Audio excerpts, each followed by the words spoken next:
So this is Aubrey Rutherford with Cohort 4, and I'm going to be talking about my case study on a student named Daniel in my class, and just the contents of the case study that I'm going to be explaining.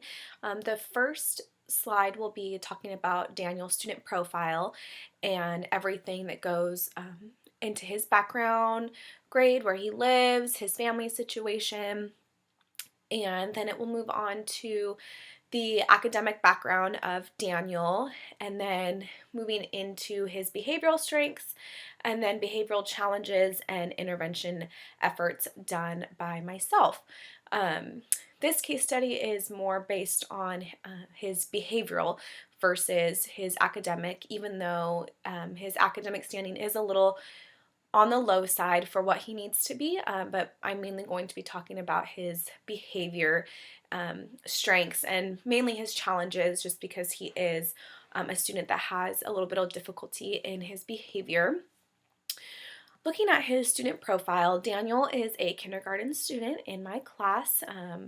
He lives in Madera, California, and it's very, very low poverty rates, and he is in that area. He lives with his father and mother. I have met with both of them. Separate occasions, they do live together, but when I've had two separate conferences, the first one was with dad and the second one was with mom. He has one older sister. She is in fifth grade, and then two older brothers. They are in first and second grade, and then it goes Daniel, and his mom just had a baby sister, and so we've kind of realized that that has been playing into his behavioral issues and challenges that he's been having. He was used to being the baby, and he was babied by his parents, and now he has a new younger sibling who has kind of taken some of that attention. So we've talked and discussed with mom, and we just kind of both have realized that these behavior challenges are stemming from the fact of that younger sister. And this is his first year in school. Mom had mentioned that he did do preschool, but there's no proof of that, or we don't really know where he did go. She has mentioned it before that he did go to preschool, but not on our nothing on our records that I could find. He didn't go to transitional kindergarten. This is his first year at Sierra Vista. He's very outspoken, has a dominant personality. He likes to play with Pokemon cards, which has been a challenge in the class, because he likes to bring them and he will hide them, and I'll say, Daniel, do you have Pokemon cards? Because kindergartners love to tattle, and so they will tattle, and he usually tells me he doesn't, but then later I find them on him. So now we're at the point where if he has them, mom and dad have to pick them up. I'm not giving him back the Pokemon cards at the end of the day. Now it's either older sister has to pick him up, or parents. He also loves tablets and the computers. He enjoys being on those a lot, when that's one of the stations he gets to be at. And he loves toys, which is another contribute to his behavior that we'll talk about a little bit later. He does have some aggressive tendencies towards the other students. I think it's just kind of stems from that having older brothers and messing around that way. But for a while in the beginning of the year, he had a problem with, he was spanking kids' butts a lot. And laughing. So he was kind of getting laughter out of some of the other boys, and that just kind of kept that bad behavior going. So that's kind of calmed down, but he still can get rough with students, and sometimes in an aggressive, mean way, and other times just a plain trying to get others to laugh. Then we look at his academic background. So like I said before, the parents did state that Daniel went to preschool, but we have no records of where. So this is his first year at Sierra Vista. Like I mentioned, did not do transitional kindergarten. His attendance is really good. Daniel has only been absent one time, and that was for an illness. He's always on time to class, and that is because he rides the bus to and from school every day. So he is usually here pretty early in the mornings, and he helps me out in the classroom before school. His discipline, some days are good, others are bad. Daniel usually finds himself in yellow on the behavior chart, which is a think about it, one step above from red, which is apparent contact. He has never been disciplined outside of class, so I've never had to get, the vice principal or anything like that involved. He has spoken with the counselor one time, but other than that, nothing outside. It's more discipline on the inside of our classroom walls. His current reading level is at an A. At this point in the year, he should be at a level B or C.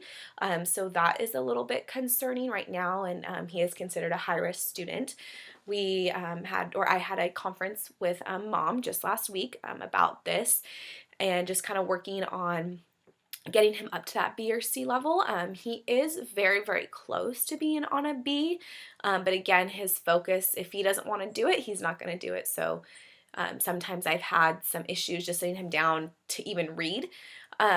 He will just be looking off because he doesn't want to be there, and so I kind of have to just let him go. And I said, okay, we'll try it again a different day, when I know he's having a little bit of a better day, and then we can sit down, and that's when he usually progresses on that. He has a speech IEP, and he sees our speech therapist once a week for 30 minutes. And that is another problem or challenge that we have too, is just his speaking, and he is an early intermediate ELL student, and so he has a hard time with the English, and then having a speech IEP on top of that. Some of his communication is just really hard to understand, and he'll say sentences half in Spanish, half in English.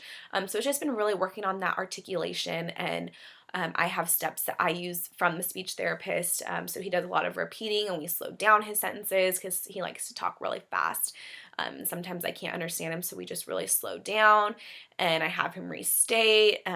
We do a lot of pointing for those ELL students, just because sometimes their vocabulary is not there. But he is a talker. He likes to talk, so it's just getting those articulation words out. He has all of his alphabet letters. That was done early on. He kind of had pushed himself on that because when the students get all their alphabet letters, they get a book bag. And so he's very good at doing things that he's rewarded for. So he really learned those alphabet letters pretty quickly, so that he was able to get that book bag, because every time a different student got a book bag, it was a disaster for him, and he would get very angry, and so that kind of pushed him to do and get his alphabet letters. His other ELA, it's okay. It's kind of on the low performing side. Just with those sight words, he's kind of only got half of what he needs. He should have a lot more than what he does. And that's just, again, him not wanting to focus on those sight words. We do review those a lot every day. So he kind of has a hard time sitting still on the carpet. And that kind of deteriorates him from learning those sight words. Math is same thing. He has a hard time sitting down for a long time. So getting him to do those, writing his numbers and decomposing number sentences and all that can kind of be a challenge. And I have to kind of get him on a good day in order for him to perform well on those tests. But since it is kindergarten, we test very different. We don't have assessments every week like that, and he doesn't have a GPA. So it's kind of more formative assessments I use for him, just as he's working in my small group with me. And again, that's if he's having a good day, I can really assess him, because if he's not, he just tunes me out, and I just kind of have to let him get back on it on his own time. His behavioral strengths, he does have a lot. If he's having a good day, he's very good at helping, and he works well with others. He is very good at telling students when they're doing something wrong. He tells them, hey, like, don't do that. That's a poor choice. So he does recognize poor choices and good choices. And so if he is having a good day, then he is in a very good mood, has a big fun personality. He loves to make others laugh, and sometimes that can get him in trouble because he will do kind of more of poor choices to get that laughter and reaction, mainly from the other boys in the class. He works hard at things that he enjoys, and if there is a reward in it for him, he works really hard to finish what he needs to do, mainly to get to the computers or tablets. Sometimes that leads him to doing not his best work, but he still will get it done in a timely manner. And then he also works well in individual work, not so much in groups, just because he has that dominant personality and clashes with some of the other students. So he works very well individually. Some behavioral challenges, which is the main reason for this case study, is his behavior. If he doesn't get his way, he throws a fit and he cries. We found out from mom and dad that they give him whatever he wants. No matter what he does, he gets what he wants. So at school, that's not how it goes. So if he does not get his way, it's a disaster, and he tunes everyone out and he cries and he throws a big fit.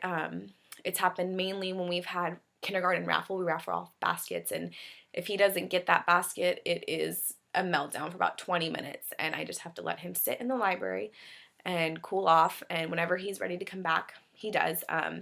But there's no reasoning with him. You just kind of have to let him do his thing. He cries it out for 20 to 30 minutes, and then he'll come back when he's ready. If he gets into trouble, he will not be responsive or make eye contact with me. So again, I kind of have to let him cool off before he can come back, or before I have a conversation with him and we can talk about it.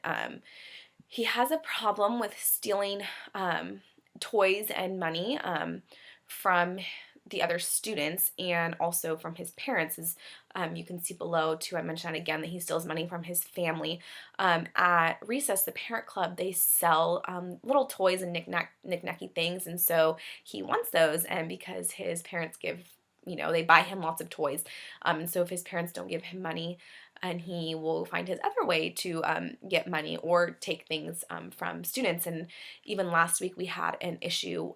He stole a toy from one of the TK students, and when we confronted him, the TK student said that he was the one that took it. He told us no, and then another kid had come up to me and had the toy and said, "This is from Daniel."